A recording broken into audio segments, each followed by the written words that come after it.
பர்திமேயு சுவிசேஷ ஊழியங்கள் வழங்கும் நற்செய்தி நேரம்.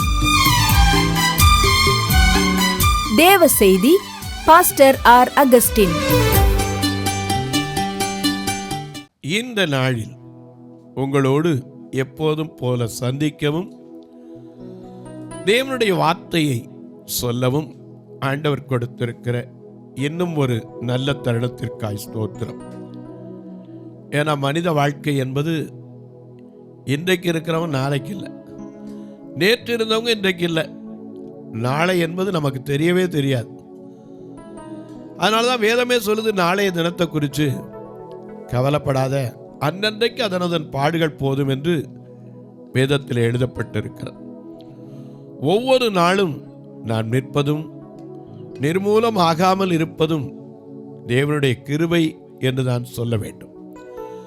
அந்த கிருபையினாலே நிலை நிற்கிற நானும் உங்களோடு ஆண்டவருடைய வார்த்தை பகிர்ந்து கொள்ள இந்த நாளிலே தேவன் தந்த நல்ல தருணத்திற்காக அவரை ஸ்தோத்தரிக்கிறேன், நன்றி செலுத்துகிறேன். கர்த்தருடைய நாமம் பரிசுத்தப்படட்டும். இந்த நாளில் உங்களோடு நான் பேச வேண்டும் என்று நினைத்து ஜெபித்த காரியம் ஒன்று. ஆனால் நேற்று இரவு ஒரு அம்மையாரின் இடத்தில் கேட்டீர்கள், கோலை குறித்து அநேக காரியங்கள் வேதத்தில் இருக்கிறதாமே. ஏன்னா நாங்கள் புதுசாக இப்போ தான் ஆண்டவரை கேட்டு ஒரு 2 வருஷ காலம்தான் ரட்சிக்கப்பட்டு வருகிறோம். கொஞ்சம் கொஞ்சமாக எங்கள் குடும்பத்தில் நான் முதலாவது என் பிள்ளைகளும் இப்போ வருகிறாங்க, என் புருஷனும் வர வேண்டும். ஆகையினால அநேக காரியங்களை தெரிந்து கொள்ள வேண்டும் என்று எனக்கு ஆசை உண்டு. ஆகையினால இந்த கேள்வியை ஒருவேளை நீங்கள் நினைக்கலாம் சின்ன பிள்ளைன்னு கூட, அப்படி இருந்தாலும் உண்மையிலே நான் ஆவிக்குரிய நிலையில் இன்னும் வளர்ச்சி அடையவில்லை. ஆகையினாலே சங்கீதக்காரன் அடிக்கடி சொல்லுகிற ஒரு வார்த்தை, அவர் கோலும் தடியும் என்னை தேற்றும் என்று சொல்லுகிறானே. இந்த கோல்ல என்னையா அப்படி விசேஷம் இருக்கு அப்படின்னு கேட்டீங்க. இந்த கோலை குறித்து வேதத்தில் என்ன எழுதப்பட்டிருக்கிறது என்று சொல்லுங்கள் என்று சொன்னீங்க. நிச்சயமா சொல்லணும். ஏன்னா ரோமர் 10:17 படி விசுவாசம் கேள்வியினால் தான் வரும், கேள்வி தேவனுடைய வசனத்தினால் தான் வரும். ஏன்னா இந்த கோலை குறித்து அதிகமான காரியங்களை வேதத்தில் வாசிக்கிறோம். உதாரணமாய் முற்பிதாக்களில் ஒருவரான யாக்கோபு கூட சொல்லுகிறார், ஆதியாகமம் 32:9-10 அவர் என்ன சொல்லுகிறார்? தேவரீர் அடியேனுக்கு காண்பித்த தயவுக்கும் சத்தியத்திற்கும் நான் எவ்வளவேனும் பாத்திரன் அல்ல. அதோட நிப்பாட்டினா பரவாயில்ல. அடுத்து சொல்றாரு, வெறும் கையும் கோலுமாய் இந்த யோர்தானை கடந்து போனேன், 2 பரிவாளங்களை உடையவனானேன் என்று சொல்றாரே. வெறும் கையும் கோலோட போய் என்னையா அப்படி ஆசீர்வாதம் இருக்கிறது, இதை கொஞ்சம் விளக்கமாக சொல்லுங்க அப்படின்னு கேட்டீங்க. உங்கள் வேதத்தை எங்கே இருந்தாலும் சரி இந்த நிகழ்ச்சியை பார்க்கும்போது மறக்கவே கூடாது. தயவு செய்து தேடி கையில் எடுத்து யாத்திரை ஆகமங்களின் புஸ்தகத்திலே 4வது அதிகாரத்திலே 20வது வசனத்தை எல்லாரும் கையில் எடுப்பீங்களா? அப்படி எல்லாரும் தேடி எடுக்கிற வரைக்கும் கர்த்தரில் மீட்பராய்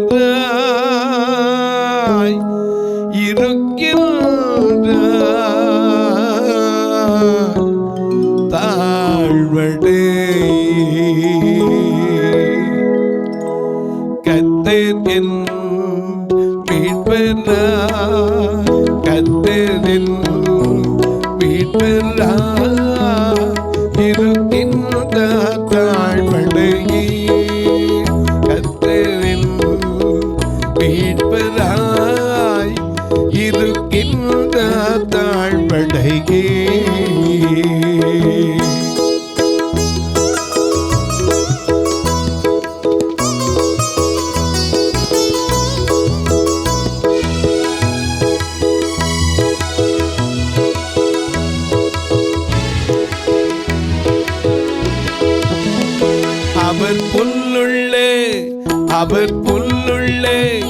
அவர் புல்லுள்ளே இடங்களில் மேய்ப்பார், கொழி நீரோடு ஊற்றினிலே.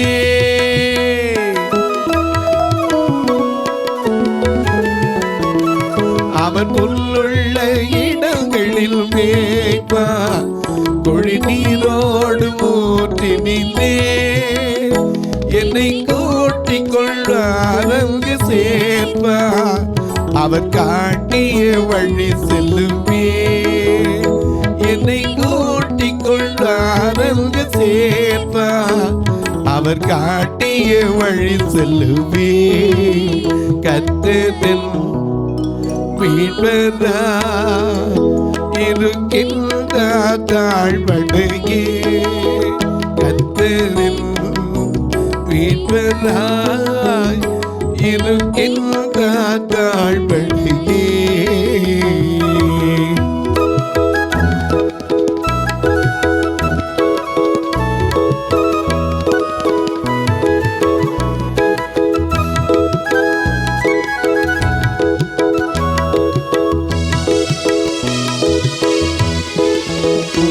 எதன் ஆத்துமா நிரம்பிடும் வண்ணம் அவர் அன்பின் வழி நடப்பார்.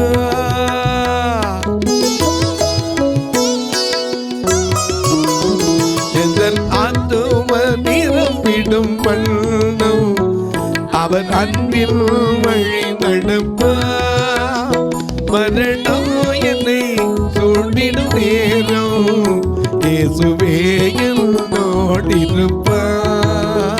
மரணம் என்னை சூழ்ந்திடும் நேரம் இயேசுவே என்னோடிருப்பார். கர்த்தரின் மீட்பராய் இருக்கின்ற தாழ்வடையே. கர்த்தரின் மீட்பராய் இருக்கின்ற தாழ்வடையே.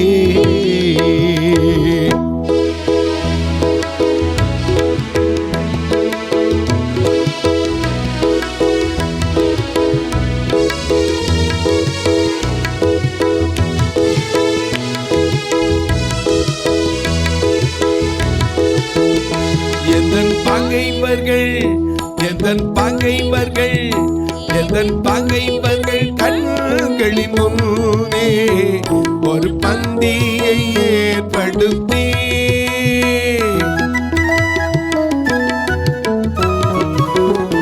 எதன் பகைவர்கள் கண்களின் முன்னே ஒரு பந்தியை ஏற்படுத்தி.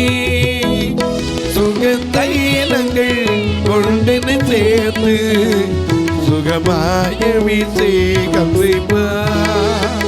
சுகதைலங்கள் கொண்டனை சேர்ந்து சுகமாய அபிஷேகம் செய்வார். கர்த்தரின் மீட்பராய் இருக்கின்ற தாழ்வடையே. கர்த்தரின் மீட்பராய் இருக்கின்ற தாழ்வடையே.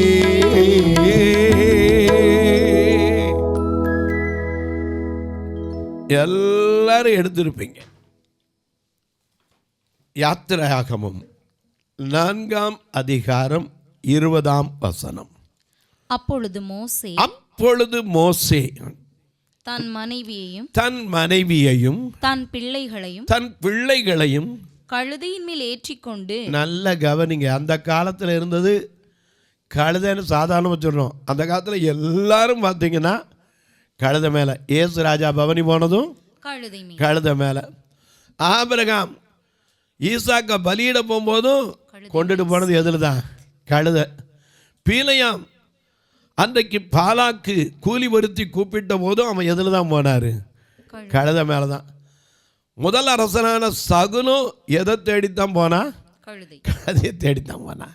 ஏன்னா கழுதை இந்த வேதத்தில் அதிகமாய் நாம் இன்னைக்கு சொல்கிறோமே, சாதாரணமாக சொல்கிறோமே கழுதைங்கிறமே, அதுக்கு எத்தனை மதிப்புன்னு தெரியுமா?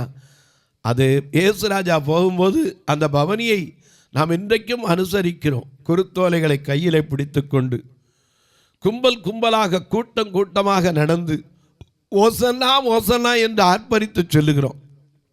அன்னைக்கு அந்த சீசர்கள் சும்மா கடந்த கழுதையை அவுத்துட்டு வர சொல்லி அதுக்கு மேலே வஸ்திரத்தை விரித்து அது நடக்கிற பாதையில் கூட இலைகள் கிளைகள் ஓலை எல்லாத்தையும் விரித்து போட்டு எருசலேமுக்கு பவனி சென்றார். எனக்கு அன்பானவர்களே, இந்த கழுதையை குறித்து நாம் அதிகமாய் வாசிக்கிறோம். 1 ராஜாக்கள் 13ஆம் அதிகாரத்தில் கூட ஒரு தீர்க்கதரிசி வந்து ஆண்டவருடைய காரியத்தை சொல்லிட்டு ஆண்டவர் சொல்லியிருந்தார், நீங்கள் வந்துட்டு திரும்பி போகாத, எங்கேயும் சாப்பிடக்கூடாது, நிற்கக்கூடாது, வந்த வழியாக கூட என்ன செய்யக்கூடாது, போகக்கூடாதுன்னு சொன்னார்.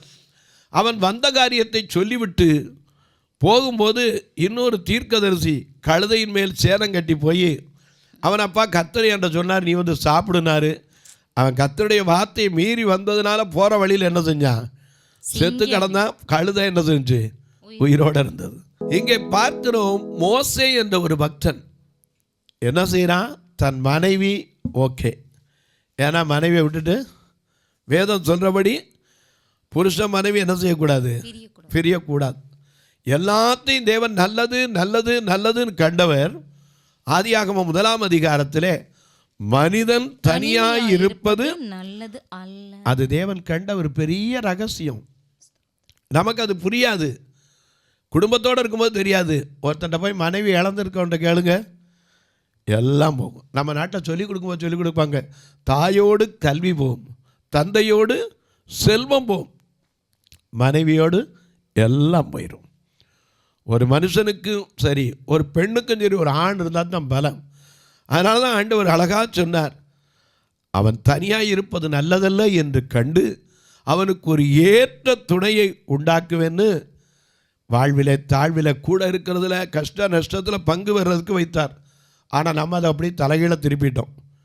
ஏற்ற துணைனோட கலெக்டருக்கு கலெக்டர், டாக்டருக்கு டாக்டர், ப்ரொஃபஸருக்கு ப்ரொஃபஸர், எல்லாம் அப்படி கற்றுக்கிட்டோம். இல்லை, ஆண்டவர் ஏற்றதுன்னா மனதுக்கு, அவனுடைய சூழ்நிலைக்கு, அவனுடைய குணத்துக்கு ஏற்ற துணை. அதனால தான் சாலமோனுக்கு தன் தாய் லேமுவேலுக்கு சொல்லும்போது சொல்கிறா, குணசாலியான ஸ்திரியை கண்டுபிடிப்பவன் யார், அவள் விலை முத்துக்களை பார்க்கிலும் உயர்ந்தது. அவள் இருதயம், அவளுடைய புருஷனுடைய இருதயம் அவளை என்ன செய்யும், நம்பும்.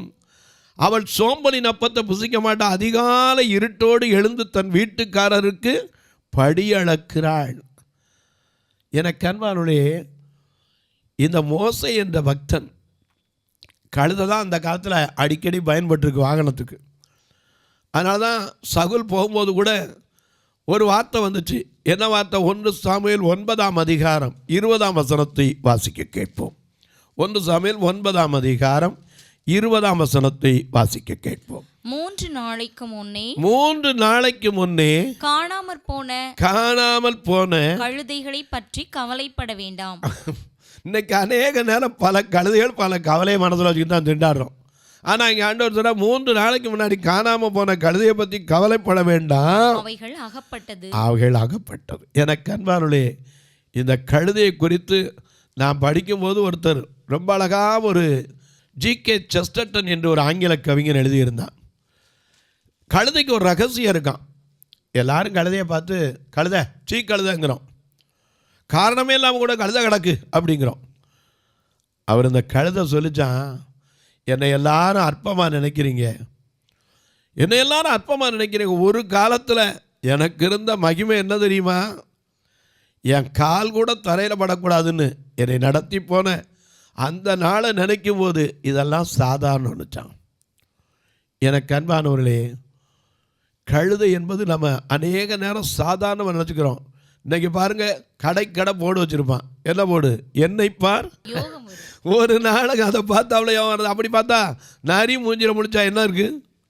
எனக்கு அன்பானவர்களே, இதெல்லாம் பழைய காலத்தில் வச்சுக்கிட்ட பழக்கங்கள். இந்த கழுதை என்றால் தமிழில் ஒரு அருமையான அர்த்தம் உண்டு, அழகிய பெண். இந்த கழுதை மேலே மோசே புறப்படுறாரு. எதுக்கு புறப்படுறாரு? ஆண்டவர் அவனை அழைத்தார். எதுக்கு அழைத்தார்?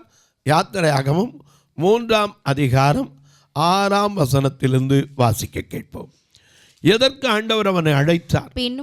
பின்னும் அவர் நான் ஆபிரகாமின் தேவனும் ஈசாக்கின் தேவனும் யாக்கோபின் தேவனுமாகிய உன் பிதாக்களுடைய தேவனாய கர்த்தர் என்று சொன்னார்.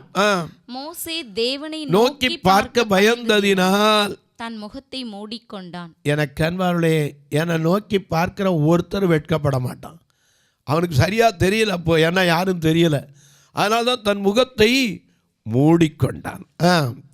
அப்பொழுது கர்த்தர் எகிப்தில் இருக்கிற சொல்றார் பாருங்க, எதுக்கப்பா உன்னை பார்க்க வந்தேன், உனக்கு தரிசனமானே, உன்னை எதுக்கு இந்த இடத்துல தரிசனமாய் சந்திக்க வந்தேன் தெரியுமா? என் காரியம் ஒரு பெரிய காரியம் இருக்கிறது. என் ஜனம் அடிமைப்பட்டு கிடக்கிறது, அந்த ஜனத்தை நான் மீட்க வேண்டும், அதற்கு உன்னைத்தான் தெரிந்து கொள்ளுகிறேன். ஏன்னா ஆண்டவர் நம்ம தான் தேடுறார். என் இயேசு உன்னை தேடுகிறார், இடமுண்டு மகனே உன் உள்ளத்தில். என் இயேசு உன்னை தேடுகிறார், இடமுண்டு மகனே உன் உள்ளத்தில்.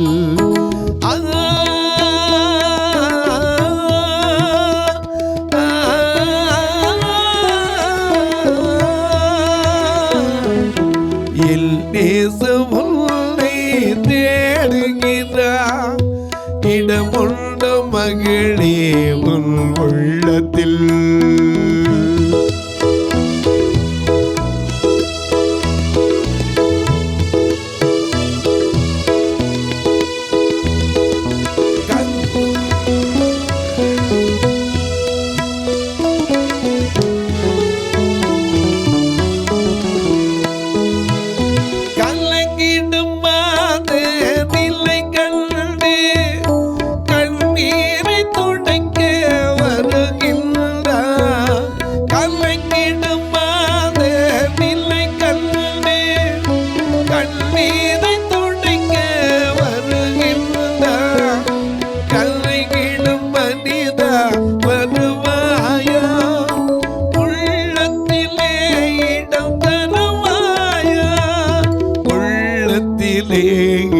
தருவாயா என் இயேசு உன்னை தேடுகிறார், இடமுள்ள மகளே உன் உள்ளத்தில். என் இயேசு உன்னை தேடுகிறார், இடமுள்ள மகளே உன் உள்ளத்தில்.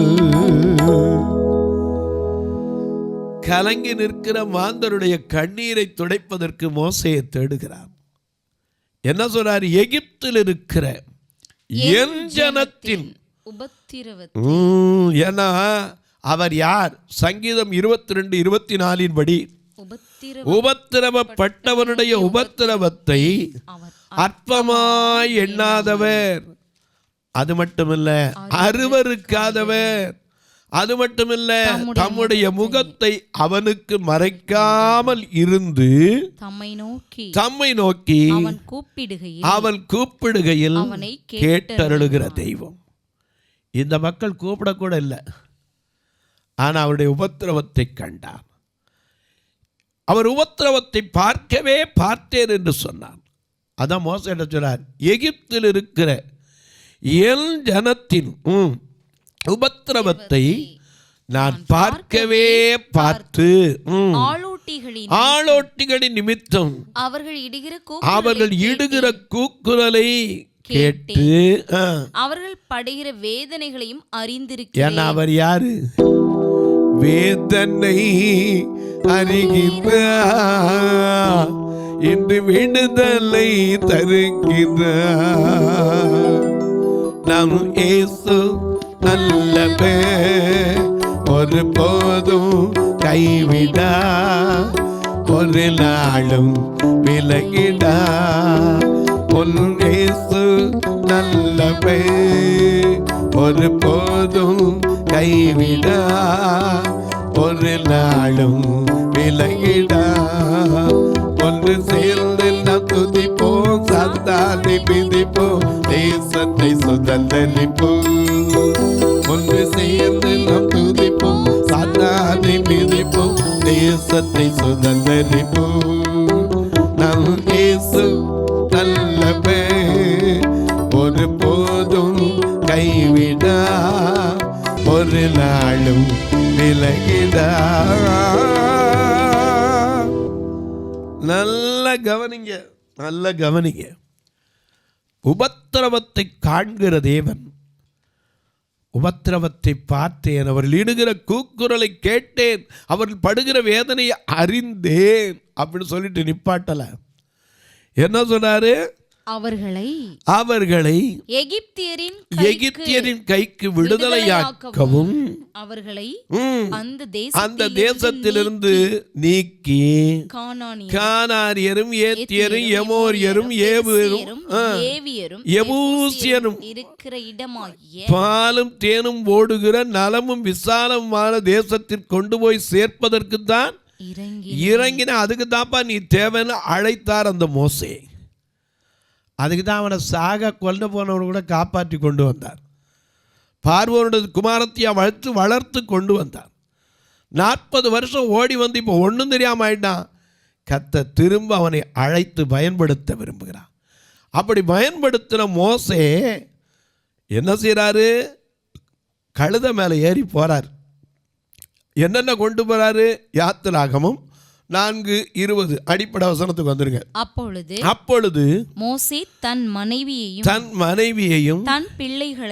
பிள்ளைகளையும் கழுதையின் மேலே ஏற்றிக்கொண்டு எகிப்து தேசத்திற்கு திரும்பினான். தேவனுடைய கோலையும் மோசே தன் கையிலே பிடித்து, ஐயா, அந்த கோலுக்கு பேர் என்னது? தேவனுடைய கோல். அதையும் கையில் பிடிச்சிட்டு போனா. இன்னைக்கு ஒரு பெரிய இடத்துல மீட்பதற்கு போகிறவன் என்னென்னத்தோடு போயிருக்கணும். அங்கே என்ன சூழ்நிலையோ தெரியாது, அங்கே எப்படிப்பட்ட மக்களோ தெரியாது, என்ன நிலம் தெரியாது. ஆனால் கழுத மேலே மனைவியும் பிள்ளைகளையும் ஏற்றிக்கிட்டு ஒரு கோலை மட்டும் கையில் பிடிச்சிக்கிட்டு ஆண்டவர் அழைப்பை ஏற்றுக்கொண்டு போகிறான் மோசே. காரணம் என்ன? அந்த கோல் தான் அவனுக்கு தேவன் கொடுத்த ஒரு பெரிய நம்பிக்கை. தொலைக்காட்சியில் பார்க்கிற என் அன்பு மக்களே, இந்த நிகழ்ச்சியை நாள்தோறும் பார்க்குறீங்க, கேட்குறீங்க, பரவசம் அடைகிறீங்க. அநேகர் கேள்விகளை கேட்குறீங்க. அன்னைக்கு ஒருத்தர் கேட்டீங்க, தான் வம்சத்தை குறித்து சொல்லுங்கன்னு. கட்டாயம் சொல்கிறேன். ஆதியாகமம் 49:16-18 வரைக்கும் தான் வம்சத்துக்கு யாக்கோபு சொன்ன ஆசீர்வாதங்களை குறித்து எனக்கு விளக்கமாக சொல்லுங்க. நீங்கள் நிச்சயமாக சொல்கிறேன். ஏன்னா தான் வம்சம் எல்லாராலும் புறக்கணிக்கப்பட்ட அந்த வம்சம். யோசுவா கூட எல்லாருக்கும் பிரித்து கொடுப்போம், கடைசியாக தான் அவனுக்கு சீட்டு கொடுத்தான். ஆனால் அந்த தான் வம்சத்தில் பிறந்த ஈராம் தான் சாலமோனுக்கு ஆலயத்தை கட்டினான். இதை குறித்து உங்களுக்கு நான் பின்னாடி சொல்கிறேன். எனக்கு அன்பானவர்களே, இந்த நிகழ்ச்சியை பார்க்குறதோடு இல்லாமல் ஒரு வார்த்தை ஜெபம் பண்ணுங்க. எதுக்கு தெரியுமா? இது தொடர்ந்து வரணும், இதற்கான தேவைகள் சந்திக்கப்படணும். அது மட்டுமல்ல, இந்த ஊழியத்தின் முதற் பங்கு தெருக்களில் பிரசங்கிப்பது, 2வது பங்கு தொலைக்காட்சி. அது மட்டுமல்ல, 2 சபையும் ஆண்டவர் கொடுத்திருக்கிறார். இந்த பார்வையற்ற மக்களை அழைத்து வரலேருந்து சாப்பிட வைக்கிறது, அவங்க கொண்டு விடுற வரைக்கும் அவங்ககிட்ட நான் எதையும் எதிர்பார்த்ததில்லை. உங்கள் பிறந்த நாள், திருமண நாள் போன்ற நல்ல நாட்களிலே கர்த்தர் ஏவினால் ஒரு உணவு கொடுக்க, இவங்களை ஆலயத்துக்கு அழைத்துட்டு வர வாகன செலவுக்கு, இல்லை நான் ஆசீர்வதிக்கப்பட்டிருக்கேன் ஒரு வாகனமே கொடுக்கலாம் என்னால் அப்படின்னா, அது காலங்காலத்திற்கு உங்களை நினைத்து கொண்டிருக்க வைக்கும். அது மட்டுமல்ல, ஒரு வீடு பால் காய்ச்சிற நாள், ஒரு வேலை கிடச்ச நாள், நெடுநாளாக காத்திருந்து ஒரு பெற்றுக்கொண்ட ஆசீர்வாதம், இப்படிப்பட்ட நாட்களில் கர்த்தர் உங்களை ஏவினால் நீங்களும் இதற்கென்று உதவலாம். எப்படி பிரதர்? இதில் 2 ஃபோன் நம்பர் வரும். இதில் ஜிபே உண்டு, ஃபோன்பே உண்டு. அநேகர் பல நாட்கள் கேட்டுக்கொண்டே இருந்தீங்க ஃபோனில். ஒரு QR கோடு வைக்கிறதான ஐயா, அது வழியாக நாங்கள் சாதாரணமாக அந்த இடத்துலேயே ஸ்கேன் பண்ணி கூட போட்டுருவோம். இதெல்லாம் எழுதிட்டு போகும்போது தப்பாக எழுதிடுறோம், சில நேரம் விட்டு எழுதிடுறாங்க. பிள்ளைகளை எழுதி வைங்கிற அவங்க மாற்றி எழுதிடுறாங்க, பல நேரத்தில் தப்பாகிடுது. நீங்கள் ஒரு கோடு வைக்கலாம்லன்னாங்க. உடனே நாங்கள் ஃபோட்டோவில் அப்படி ஸ்கேன் பண்ணிடுவோம். ஏன்னா எல்லார் கையிலையும் ஃபோன் இருக்குது. நீங்கள் இனி வரும் நாட்களிலே அதற்கான காரியமும் செய்யப்பட்டு வருகிறது. நீங்கள் அதிர் வழியாகவும் தொடர்பு கொள்ளலாம். ஒருவேளை கணக்கு வைக்கிறவங்க ஆசைப்பட்டீங்கன்னா என்கிட்ட கேளுங்க, அதுக்கும் வழிமுறைகளை சொல்கிறேன். தபால் வழியாக தொடர்பு கொள்கிறவங்களுக்கும் சொல்லுவேன். போஸ்ட் பேங்க் அக்கௌண்ட்டு நம்பர் சொல்கிறேன். இதை குறிச்சிட்டு போஸ்ட் ஆஃபீஸில் போய் கொடுத்தீங்கன்னா அங்கேயே ஃபார்ம் கொடுப்பாங்க. அதை நிரப்பி நீங்கள் ஃபில் பண்ணலாம். 36 35 38 89 63 ஆர் அகஸ்டின்கிற நேம்லேயே வரும். நீங்கள் தொடர்பு கொள்ளலாம். உங்கள் ஜெபக்காரி எது இருந்தாலும் காலை 10 மணிலேருந்து 5 மணிக்குள்ளே. இப்போ உங்களுக்காக ஜெபிக்கட்டுமா? நல்ல பிதாவே, நன்றியோடு துதிக்கிறோம் சுவாமி. இந்த மனமகிழ்ச்சியான நல்ல நாளிலே ஒரு கோலை பிடித்து கொண்டு போன மோசே, அந்த கோல்னால என்ன பலன்? இந்த வேதத்தில் அநேக கோல்கள் எழுதப்பட்டிருக்கிறது. ஆனால் மோசே கையில் இருந்த கோலுக்கு பேரு தேவனுடைய கோல் என்று எழுதப்பட்டிருக்கிறது. அவனுக்கு அந்த கோல் வெற்றியை கொடுத்தது உண்மையானால், இன்றைக்கு தொலைக்காட்சி முன்னாடி வேதனையோடு கண்ணீரோடு மனபாரத்தோடு உட்கார்ந்திருக்கிற ஒவ்வொருவருக்கும் உடைய கோலும் தடியும் ஆறுதல் படுத்தட்டும், தேற்றட்டும், கண்ணீரை மாற்றட்டும், கவலைகள் தீரட்டும், நெடுநாள் காத்திருப்புகள் நிறைவேறட்டும். இந்த நிமிஷத்திலோட மருத்துவமனையிலே உயிருக்கு போராடி கொண்டிருக்கிற ஆத்துமாக்களுக்காய் ஜெபிக்கிறேன். ஐயோ, இனி என் வீட்டுக்கு பொழைச்சு வந்துடுவாரா என்று கண்ணீர் வடிக்கிற குடும்பங்களுக்காய் ஜெபிக்கிறேன். ஒவ்வொருவரும் இன்றைக்கு காலையில் மருத்துவமனைக்கு போகிறேன், எனக்கு என்ன ரிசல்ட் வரும், எம்ஆர்ஐ ஸ்கேன் எடுத்திருக்கேன் அல்லது பயாப்சி கொடுத்துருக்கேன், எந்த காரியத்திலும் நல்ல செய்தி வர வேண்டும் என்று மனபாரத்தோடு இருக்கிற உங்களுக்கு சொல்லுகிறேன். புறப்பட்டு போங்க. கர்த்தர் முன் சென்று கோடல்களை நான் செவ்வைப்படுத்தி ஆசீர்வதிக்கட்டும். இந்த ஊழியத்தை தாங்குகிற, ஜெபிக்கிற, கொடுக்கிற ஒவ்வொரு அன்பு பெரியோர் சிறியோர் பிள்ளைகள் ஒவ்வொருவரையும் மனமாற வாழ்த்துகிறேன். ஒருவேளை நாங்கள் பார்த்து உடனே பதில் எழுத எங்களால் முடியாமல் இருந்தாலும் கூட கரிசனையோடு விசாரித்து தெரிந்து கொள்ளுகிற தாய்மார்களுக்காய் நன்றி செலுத்துகிறேன். உங்கள் குடும்பங்கள், பிள்ளைகள், தொழில், சரீர சுகபலன் கர்த்தர் குறைவில்லாமல் கொடுத்து ஆசீர்வதிக்கட்டும். வானத்திற்கும் பூமிக்கும் சகல அதிகாரம் கொண்ட இயேசுவின் நாமத்திலே இன்றைக்கு பிறந்த நாள், திருமண நாளை நினைவு கூறுகிற மக்களுக்காய் ஜெபிக்கிறேன். தங்களுக்கு அன்பான இழந்திருக்கிற, ஆறுதலற்று இருக்கிற மக்களுக்காய், அந்த நினைவு நாளை கொண்டாடுகிற மக்களுக்காய் ஜெபிக்கிறேன். ஒவ்வொருவருடைய கவலைகளை மாற்றும் இயேசு கிறிஸ்துவின் ஈடு இணையற்ற வல்லமையுள்ள நாமத்தில் ஜெபிக்கிறேன் நல்ல பிதாவே. ஆமென், ஆமென். சபை ஆராதனை ஞாயிறு காலை 10 மணி முதல் 12 மணி வரை.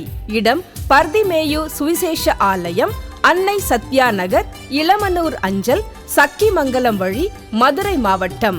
பின்கோட் 625201 மற்றும் பர்திமேயு சுவிசேஷ ஜெப வீடு, flat number 107, Eden garden, Muthur, Tirunelveli.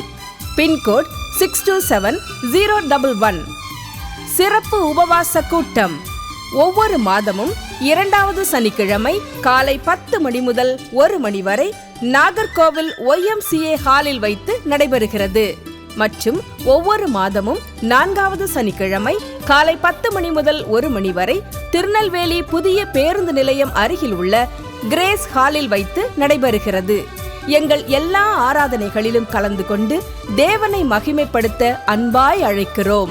உங்கள் உதாரத்துவமான காணிக்கைகளினால் இவ்வூழியத்தை தாங்க விரும்பினால் R Augustine, account number 5021364331, IFSC code IDIB 000B066, Indian bank, BP குளம், Madurai. GPay number 9842181917, BGM ministries மற்றும் 9442559772, பிளைண்ட் மினிஸ்ட்ரீஸ் அகஸ்டின். உங்கள் தொடர்புக்கு பாஸ்டர் ஆர் அகஸ்டின், பர்திமேயு சுவிசேஷ ஊழியங்கள், நாகமலை, புதுக்கோட்டை, மதுரை 625019. தொலைபேசி எண்கள் 9842181917 மற்றும் 9442559772. கர்த்தர் தாமே உங்களை ஆசீர்வதிப்பாராக.